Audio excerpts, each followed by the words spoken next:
Money is a terrible master, but an excellent servant. Most people don't even realize it, but they spend their entire lives being dragged by money, working for it, worrying about it, even losing sleep over it. But here's the thing. Most people don't have a money problem. They have a thinking problem. They think money is just numbers in the bank, a paycheck every 2 weeks, or a bill they have to pay. They think money will somehow fix their life once they get enough. But it doesn't work that way. Money isn't everything, but it touches everything. Your health, your relationships, your choices, whether you're stressed or free, trapped or liberated, money plays a role in all of it. So if it touches everything, shouldn't you learn to handle it with respect? Today, I'm going to share 7 wealth strategies that don't just tell you how to make money. They teach you how to think and act like money matters. Because once you change your philosophy, you won't have to chase money. It will start finding you. I used to believe that money was simply about how much you earned, get a better job, get a bigger paycheck, and life would sort itself out. But the truth I learned, painfully at first, is that money is not just a measure of your income. It's a mirror reflecting your habits, your priorities, and your discipline. When I was younger, I earned enough to get by, but I was always broke, always scrambling, always a step behind on bills. I thought my problem was income. I thought I needed more. But the day I sat down and took an honest look at my spending, I realized the problem wasn't what I earned. It was how I behaved with what I earned. My bank account was simply telling the story of my habits. It was like a diary written in numbers, showing every impulsive purchase, every moment of carelessness, every time I said just this once. I'll tell you, one of the hardest lessons I had to learn is that wealth is rarely about math. You don't need a calculator to become wealthy. You need discipline. Discipline to say no when every commercial, every sale, every little voice says yes. Discipline to write things down, to plan, to stick to a structure, even when life tries to pull you in another direction. I remember a time when my mentor asked me, "Have you saved even 10 cents from every dollar?" I laughed and said, "No, I can't. I don't have enough." He smiled and said, "If you can't save a dime from a dollar, you won't save 10,000 from 100,000. That stung. But he was right. If you're sloppy with a little, you'll be sloppy with a lot. Money doesn't change your habits, it magnifies them. If you're undisciplined with a small paycheck, you'll be undisciplined with a bigger one. Think about it. If your wallet leaks when there's only a trickle flowing through, what happens when there's a flood? The leaks don't fix themselves, they grow. That's why the first real step toward wealth isn't earning more. It's becoming more disciplined. You see, every dollar you earn is like a little worker showing up for duty. The question is, are you giving that worker a job? Or are you letting it wander off aimlessly? Too many people let their money roam the streets and then wonder why it never comes home. I had to change the way I looked at every dollar. I had to start thinking, this dollar isn't just for today, it's for my future. And let me tell you, that kind of shift doesn't happen overnight. It starts small, like choosing to cook at home instead of eating out 3 times a week. It's packing your lunch when you'd rather just swipe your card at a cafe. It's saying, I'll wait, instead of, I want it now. Those aren't just financial decisions. They're training exercises for your character. Because if you can't control the little impulses, how can you handle the bigger opportunities when they come? Money for me became a scoreboard of my own self-mastery. When I finally started tracking what I spent, it was humbling. I saw things I didn't want to see. I saw how much of my income went to things that didn't matter a week later.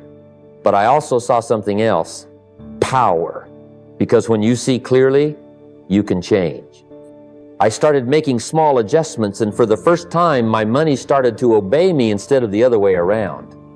The truth is, your bank balance doesn't lie. It doesn't care about your intentions. It doesn't care about your excuses. It simply tells the truth about how disciplined you are. And if you don't like the story it's telling, you have the power to rewrite it. But it won't change just because you wish it would. It changes when you do. So here's the simple truth. Stop thinking of money as just money. Start thinking of it as a reflection. Every financial decision you make is like looking into that mirror. Does it reflect discipline, foresight, and responsibility? Or does it reflect impulse, neglect, and avoidance? Because here's the thing. If you fix the reflection, the numbers will fix themselves. If you build discipline first, money will always follow. I'll never forget a moment from my early years, sitting at a small kitchen table, staring at a few crumpled bills and coins. It wasn't much, barely enough for groceries, but my mentor looked at me and said, "If you don't learn to respect this, you'll never be trusted with more." At first, I didn't understand. How could these few dollars matter when I dreamed of having thousands? But over time, I realized that the way you treat small money is exactly how you'll treat big money. If you're careless with $5, you'll be careless with 50,000. Wealth isn't built on windfalls. It's built on how you handle the little things, day after day. I used to believe that once I earned more, I'd automatically be better with money. I thought discipline would come with a bigger paycheck. But when more money finally came, the same habits followed me, the same little leaks in my spending, the same casual attitude toward just a few dollars here, a few dollars there. It's amazing how quickly small expenses can drain big earnings. That's why I had to change how I thought about every single dollar, not just the big ones. Here's something I've seen over and over. People dismiss the little amount saying, "It's just $5," or "It's only a coffee." But let me tell you, fortunes aren't built in giant leaps. They're built one tiny, well-managed dollar at a time. Every small choice matters. That just $5 spent thoughtlessly could have been the seed of an investment. That just a coffee could have gone into savings, where over time it could grow into something meaningful. Money compounds, but so do habits. And those small habits around small money create the framework for everything else in your financial life. I remember a time when I decided to start saving, and I began with a single dollar out of every 10. It felt silly at first, almost insulting. What difference could a dollar make? But it wasn't about the size of the savings. It was about the habit. That little act of setting aside a small amount trained my mind to value what I had, to see each dollar as a worker that needed a purpose. Over time, those small amounts added up. More importantly, they changed me. I stopped thinking of money as disposable and started treating it as a tool. It's the same principle in every area of life. If someone won't return a borrowed book, they won't return borrowed money. If they're late to every meeting, they'll be late to every opportunity. Habits scale, and so does respect. If you can't respect a single dollar, you won't magically start respecting 10,000. The habits you build with small money are the exact same habits you'll use when larger amounts come into your life. I've seen people win the lottery or come into a big inheritance, and within a few years they're broke again. Why? Because they never learned to manage the small money. They thought a windfall would erase their bad habits, but instead it amplified them. Money doesn't change who you are. It reveals who you are. If you were careless with $5, now you'll just be careless with 5,000. So I started thinking differently about small money. I treated it like it mattered because it did. I counted it, tracked it, gave it assignments. When I got change back at the store, I didn't just toss it aside. I put it in a jar, and when the jar was full, I deposited it. That wasn't about being stingy. It was about training myself to value every piece of the puzzle. Every fortune you see today, every mansion, every investment portfolio, every business empire is built on tiny amounts managed well over time. Don't wait for big money to learn how to manage money. Practice now with what you have. If you honor the small amounts, the big amounts will eventually find their way to you because you'll be ready for them. But if you dismiss the small amounts, the big ones won't stay. Wealth isn't about waiting for a breakthrough, it's about building a foundation. And that foundation starts with every single dollar in your hand right now. Treat it like it matters because it does. And one day you'll look back and realize those tiny amounts were the very thing that built your fortune. When I was young, I worked hard, harder than most, and I thought that was enough. I believed that if I just kept grinding, money would take care of itself. But then came the shock. No matter how many hours I worked, I stayed stuck. My paycheck came in, and somehow it was gone.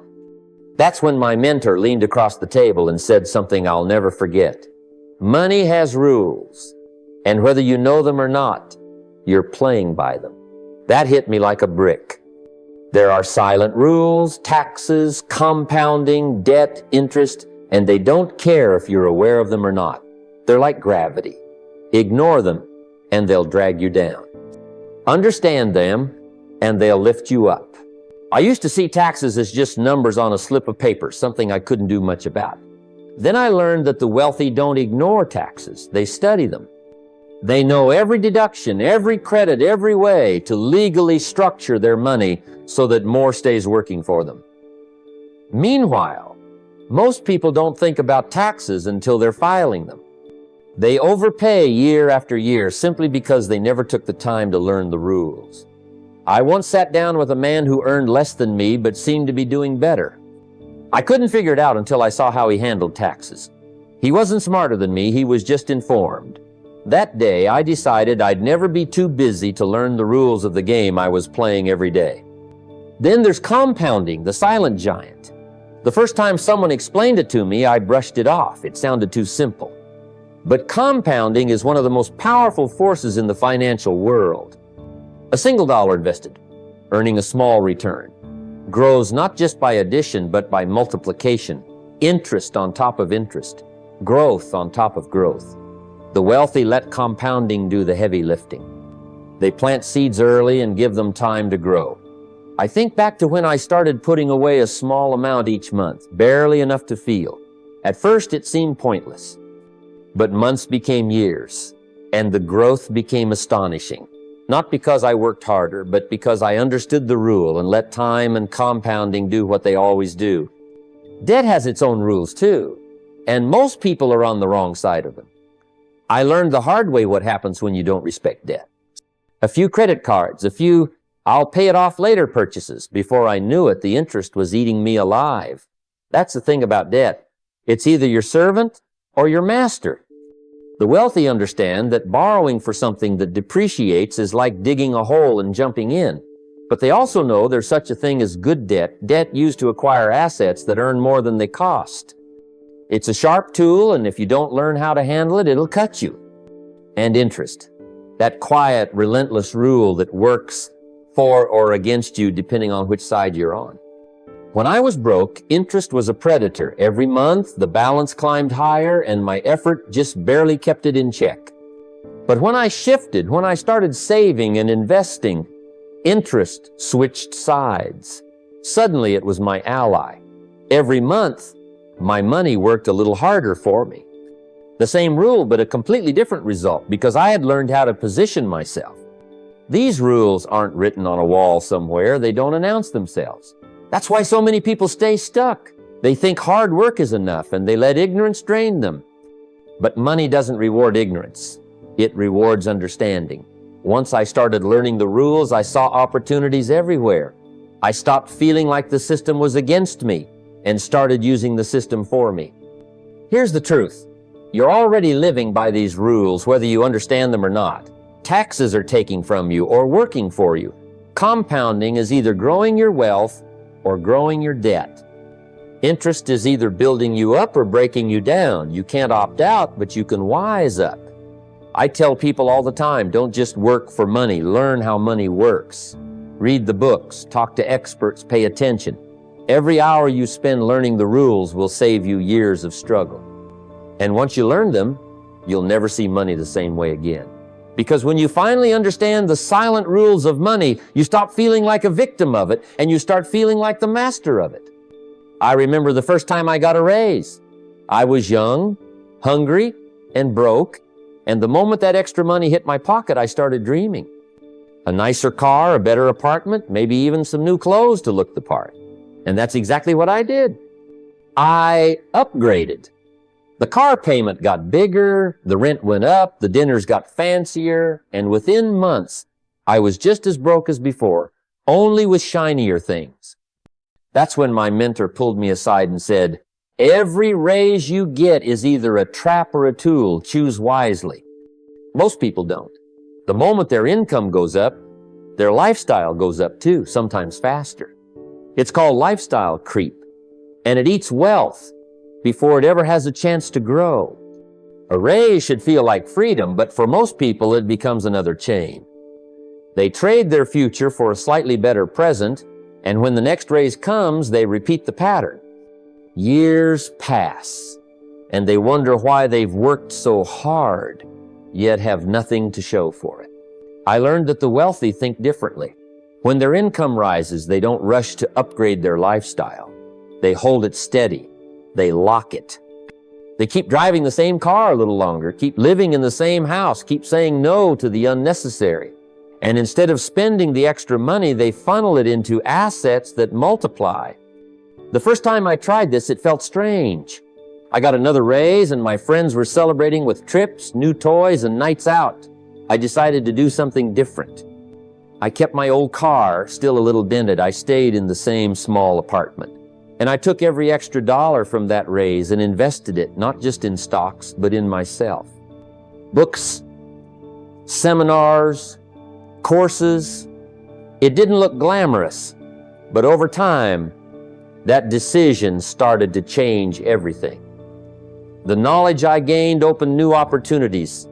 The investments I made began to grow. And the best part?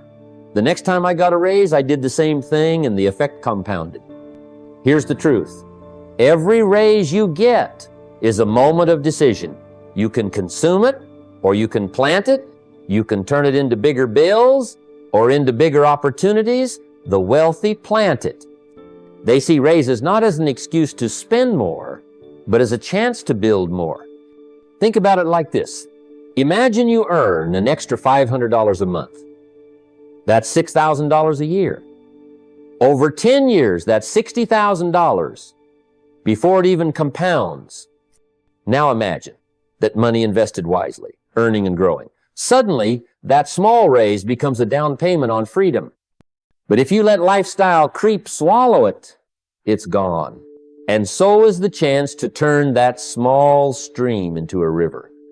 I often tell people, your future wealth isn't determined by how many raises you get, it's determined by what you do with them. If every raise just means a fancier car, a bigger television, or a pricier dinner, you'll stay on the treadmill. But if every raise means more assets, more education, more seeds planted, you step off the treadmill and start climbing. I learned this lesson late, but I made up for lost time, and I've watched others do the same. I knew a young man who made a modest salary, but every time his income went up, he kept his lifestyle steady. He invested the difference. Within years, he owned rental properties, had a growing investment portfolio, and eventually his assets earned more than his job. And when that happened, he had a choice most people never get, to work, because he wanted to, not because he had to. That's the power of this principle. Every raise can be your ticket to wealth if you see it for what it is. The question is simple. Will you spend it or will you plant it? Because every raise isn't just extra money. It's a decision about your future. And if you choose to invest those raises, instead of inflating your lifestyle, one day you'll look back and realize every sacrifice you made wasn't a sacrifice at all. It was the smartest investment of your life. I was broke the first time I learned the value of a good question. I was sitting at a table with my mentor, and instead of complaining about how little I had, I asked him, "How did you do it? How did you go from where you were to where you are now?" That one question changed my life. Because here's the thing, curiosity is free, but it can make you rich. Most people don't ask. They assume. They guess. They believe what they heard from a friend, from the news, from someone just as broke as they are. And because they don't ask, they stay stuck. The wealthy are different. They are endlessly curious. They ask, how does this work? Who knows more than I do? What am I missing? And those questions lead them to answers that change everything. I started asking questions about everything. How does real estate really work? Why do some people pay almost nothing in taxes while others pay nearly half their income? What's compounding interest? And why does it seem like the wealthy talk about it like it's magic? Every time I asked, I learned something. And every time I learned something, I acted on it. And every action brought me closer to freedom. The truth is, there's no shortage of knowledge about money in the world. It's everywhere, in books, seminars, conversations. But most people walk past it because they aren't curious enough to stop and pick it up. They think curiosity is for children, but the wealthy know curiosity is for anyone who wants to grow. I remember asking a businessman once, "Why do you own property instead of just renting?" He didn't just give me an answer, he gave me a lesson on leverage, equity, and cash flow. That conversation alone shifted the way I looked at real estate. Another time I asked an investor, "How do you think about risk?" His answer changed the way I handled my money. I stopped avoiding every risk and started understanding calculated ones. Here's what I discovered. Every fortune starts with a question. Someone asked, "What if I started this business? What if I learned this skill? What if I invested in this idea?" The 97% stop asking too soon. The 3% never stop asking. The beautiful thing is, curiosity doesn't cost a thing, but the payoff is limitless. When you ask the right questions, you find doors you didn't even know existed. You meet people you wouldn't have met, learn strategies you never considered, and see opportunities that were invisible before. The first time I heard about tax shelters, I didn't even know what the words meant, but I asked. I asked accountants, business owners, anyone who knew more than me. One explanation led to another, and eventually I learned how to structure my finances legally and intelligently. That knowledge saved me thousands, and later, millions. I often think about how easy it would have been to stay silent, to nod along pretending I understood. Pride keeps people poor more often than lack of opportunity. They don't want to look foolish, so they don't ask. And because they don't ask, they don't learn. The wealthy are not ashamed to be students. They'll ask a 20-year-old tech entrepreneur how he built his app. They'll ask a retiree how she managed to live well without ever earning a fortune. They don't assume they already know. They're curious. If you want to be rich, stay curious. Ask about money. Ask about how investments really work. Ask why someone chose one path over another. Ask how the wealthy think. And when you get an answer, don't just nod, dig deeper. Follow that curiosity until it turns into understanding, and turn that understanding into action. I learned this. A single question asked with genuine curiosity can change the entire direction of your life. And the best part, anyone can ask. Anyone can learn. Anyone can let curiosity lead them to wealth. The only question left is, will you? When I was young, I thought the goal was to find a good job, work hard, and wait for the rewards to come. That's what most people believe. But here's the truth I eventually learned. A paycheck will feed you for a week, but ownership will feed you for a lifetime. If you really want freedom, you have to stop thinking only in terms of employment and start thinking in terms of ownership. I'll never forget when my mentor looked me in the eye and said, "If you don't own, you'll always be owned." That one line shook me. Because at that point, I was working long hours, giving my time and energy to someone else's dream, and all I had to show for it was a paycheck that barely covered the bills. There's nothing wrong with a job. It's where most of us start. But it cannot be where you stop. A job is designed to make you comfortable, not wealthy. It pays for groceries and gas, not financial freedom. Ownership is what changes the game. Think about it. The people who truly build wealth don't just earn from their labor, they earn from their leverage. They own stocks, real estate, businesses, intellectual property. They own things that work for them even when they aren't working. When you own, you stop trading all your time for money because now you have something else working on your behalf, an asset. I remember the first time I bought a piece of property. It wasn't glamorous. It wasn't a mansion on the hill. It was a modest little house that I could barely afford. But I didn't just see a house, I saw a seed. That property didn't just sit there. It appreciated, it generated income. And most importantly, it taught me the mindset of ownership. Ownership doesn't always mean starting the next big company. It might mean buying a few shares of stock instead of a new gadget. It might mean building a side business while you still have your job. It might mean creating something, a book, a course, a product that you own and that can bring in income long after you've created it. Here's what I learned. Employees work for money. Owners put money to work. Employees ask, how many hours do I have to put in? Owners ask, how many systems can I set up? How many assets can I build? That shift in thinking changes everything. The sad truth is, many people spend their entire lives building someone else's dream. They pour decades into a company, retire, and realize they never owned anything of their own. That's not freedom, that's dependency.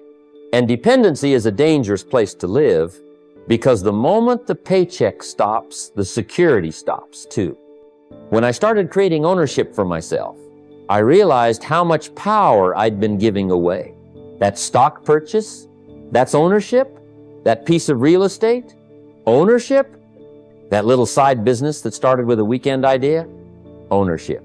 Each one was like adding another stream to the river that would one day feed my life even when I wasn't actively working.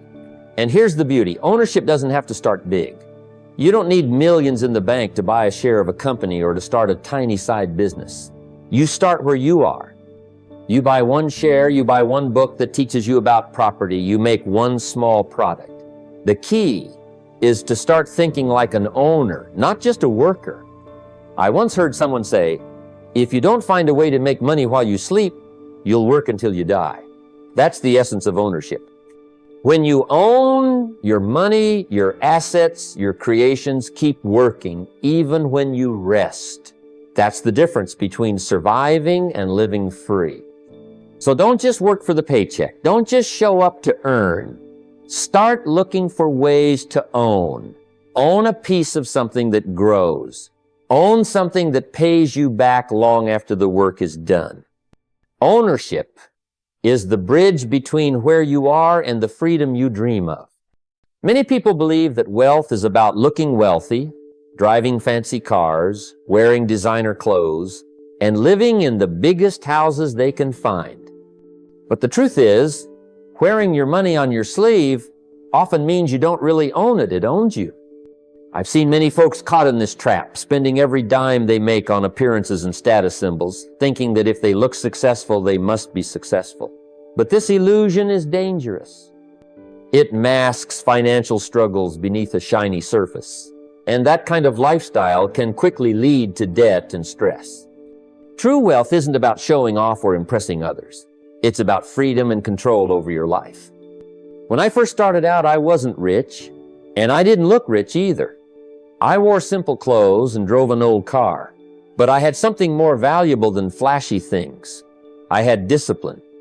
I understood that wealth is something you build quietly, steadily, and deliberately.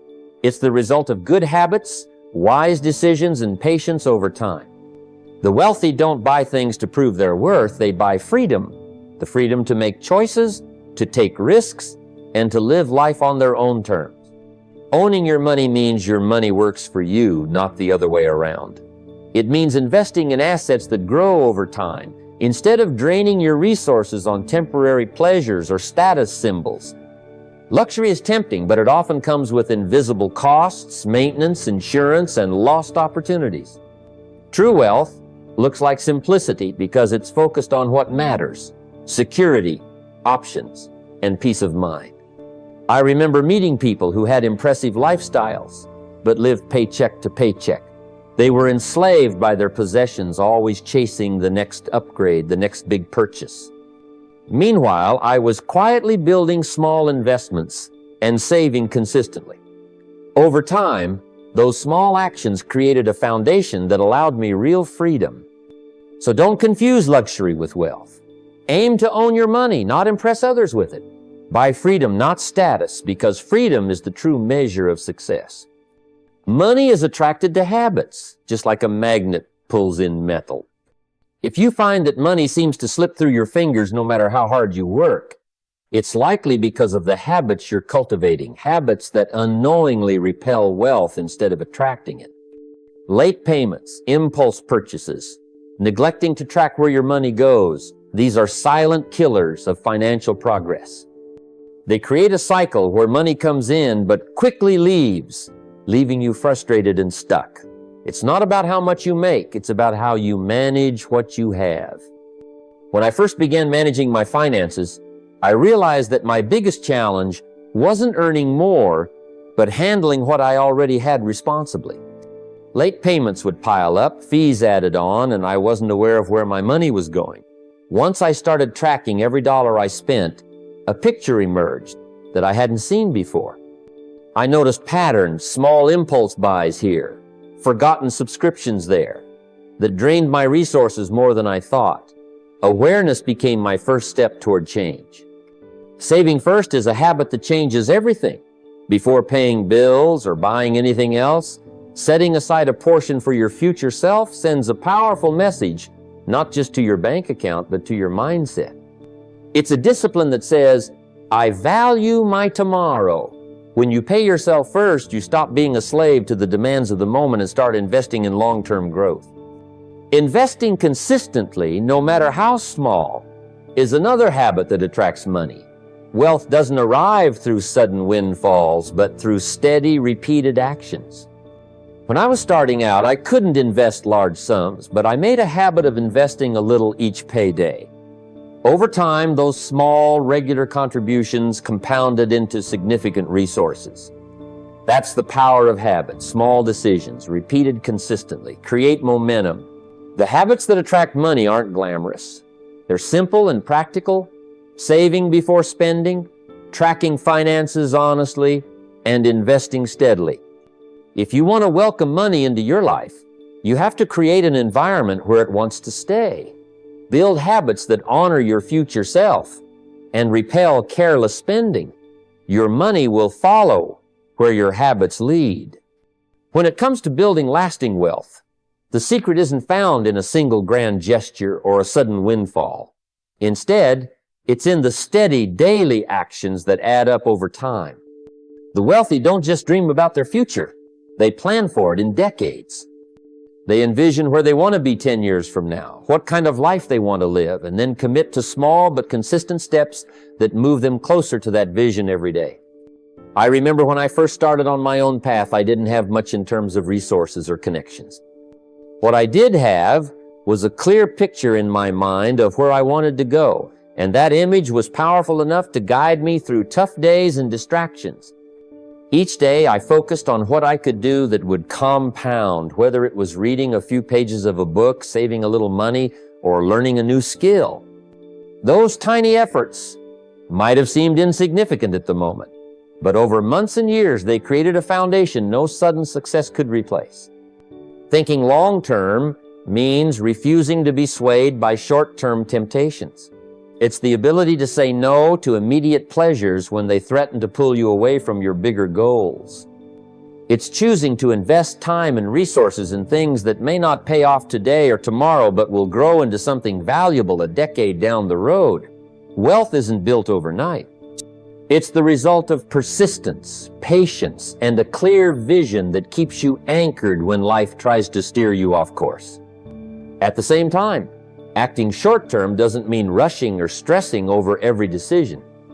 It means focusing on the small actions you can take right now, today, this hour, that align with your long-term dreams. Wealthy people break down their big goals into manageable steps. They set daily priorities, knowing that every tiny choice matters. It's like planting seeds. You don't see the harvest the next day, but you water those seeds consistently and watch the garden grow. So, dream in decades, but act daily. Keep your eyes on the prize far ahead, but don't underestimate the power of small, steady steps today. Your future self will thank you for the discipline you show right now. It's easy to fall into the trap of trading your time directly for money, hour by hour, day by day. But the truth is, that's a limited path. No matter how hard you work, there's only so much time in a day. If you want to create lasting wealth, you have to get your money to work harder than you do. That means shifting your mindset from being a worker to being an owner, a strategist, someone who understands the power of assets and systems. When I first started, I was like many others, focused on putting in long hours, hustling hard, hoping the paycheck would grow. But I learned something important. Working harder doesn't always lead to more wealth. Working smarter does. You need to put your dollars to work through investments, stocks, real estate, businesses that generate income independently of your time. This is what builds real financial freedom. Consider this. Money sitting idle in a bank account barely grows, but money invested wisely has the potential to multiply. Compound interest, rental income, dividends, royalties, all these are ways for your money to earn money even while you sleep. It's like planting a tree that keeps giving fruit year after year without you having to keep watering it every single day. Beyond investments, creating systems that generate income can transform your financial life. These might be automated savings plans, business models that run without your constant oversight, or intellectual property that earns royalties. The point is to stop depending solely on your own labor to bring in money. Instead, build a framework where your money and efforts compound and expand on their own. I remember a time early in my career when I set up automatic contributions to an investment account, even though my income was small. Over time, those small, regular contributions began to snowball. I didn't have to keep working longer hours for the money to grow. Instead, the system I built did the heavy lifting for me. That's the difference between surviving paycheck to paycheck and building lasting wealth. So, don't sell your hours short. Shift your focus to owning and investing in assets that work hard for you. Let your money earn more money, and you'll create freedom that no amount of overtime can buy. We all know the feeling. That sudden urge to buy something just to celebrate a small win or to soothe ourselves after a tough day. It's natural to want comfort or reward, but if we let those emotions control our spending, we quickly find ourselves trapped in a cycle that quietly erodes our wealth. Emotional spending may feel good in the moment, but it rarely serves our long-term financial goals. Instead, it chips away at our progress, often unnoticed until the damage is done. In my early days, I saw many people, including myself, fall into this trap. We'd get a raise or a bonus and immediately think about what we could buy to reward ourselves. A new gadget, a night out, a fancy meal, all harmless on the surface, but when repeated often, these little splurges add up to serious money lost. The problem is not the enjoyment itself, but the lack of control and awareness behind it. When we spend to manage feelings rather than purposefully, we give away control over our financial future. That's why building systems to protect your money from your impulses is crucial.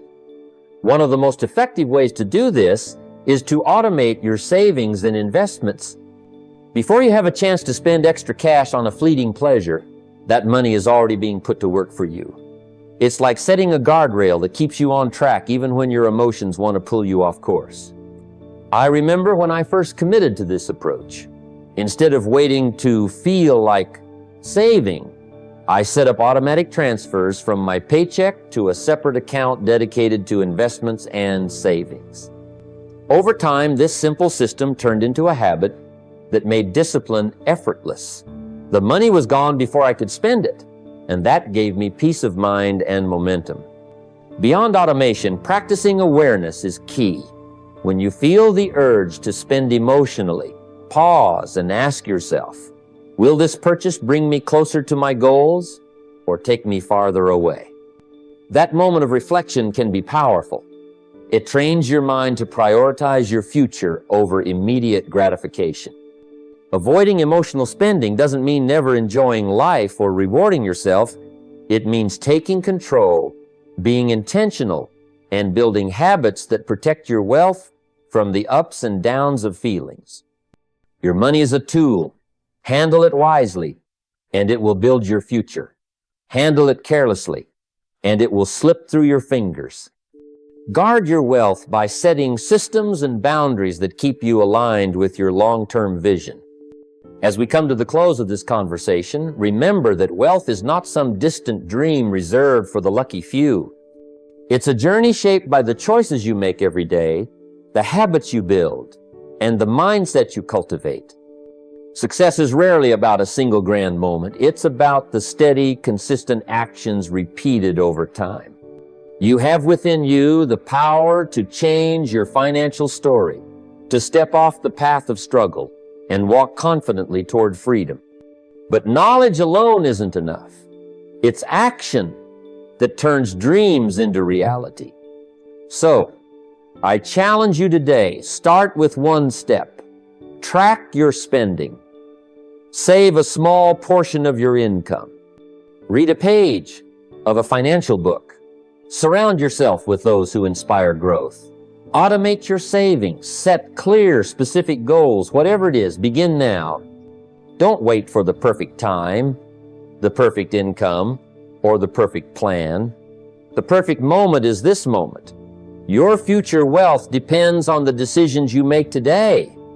Commit to the process, be patient, and trust that your consistent efforts will compound into lasting freedom. Take control. Own your financial destiny. The path to wealth starts with you. Make your move now.